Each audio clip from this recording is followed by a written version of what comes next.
दरम्यान निवृत्त lieutenant colonel Satish Dhage यांनी या शस्त्रसंधीचे विश्लेषण केले, आपण पाहूयात।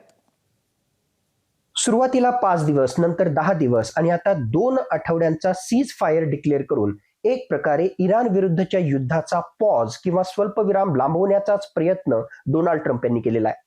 मागच्या काही तासांमध्ये डोनाल्ड ट्रम्प यांनी आक्रमक विधानं केली होती आणि एका रात्रीमध्ये आम्ही इराणची संपूर्ण संस्कृतीच नष्ट करू, इराणला पूर्णतः उद्ध्वस्त करू, अशा प्रकारची आक्रमक विधानं केली होती।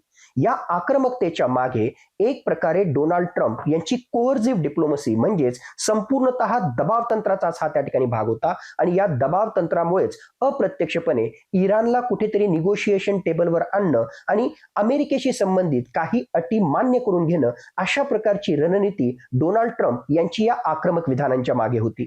आज घडीला एक प्रकारे हे सीज फायर झालेलं आहे आणि 2 आठवड्यांसाठी अमेरिका आणि इराण एकमेकांच्या विरुद्ध आक्रमक भूमिका घेणार नाही अशी जरी त्यांनी विधानं केलेली असली, अशा प्रकारची जरी घोषणा झालेली असली, तरी सुद्धा हे कंडिशनल सीज फायर आहे। म्हणजेच डोनाल्ड ट्रम्प यांनी स्पष्टपणे सांगितलेलं आहे की जर संपूर्णतः खुली होर्मुझची सामुद्रधुनी करण्यासाठी इराणनं पुढाकार घेतला तरच ही शस्त्रसंधी लागू राहील। म्हणजेच येणाऱ्या काळामध्ये जर अमेरिकेला इराण विरुद्ध आक्रमकता वाढवायची असेल तर डोनाल्ड ट्रम्प विधान करतील की होर्मुझची सामुद्रधुनी ही संपूर्णतः इराणनं खुली केली नाही आणि म्हणून आम्ही इराण विरुद्ध अशा प्रकारे आक्रमकता दाखवतोय किंवा अशा प्रकारे हल्ले करतोय।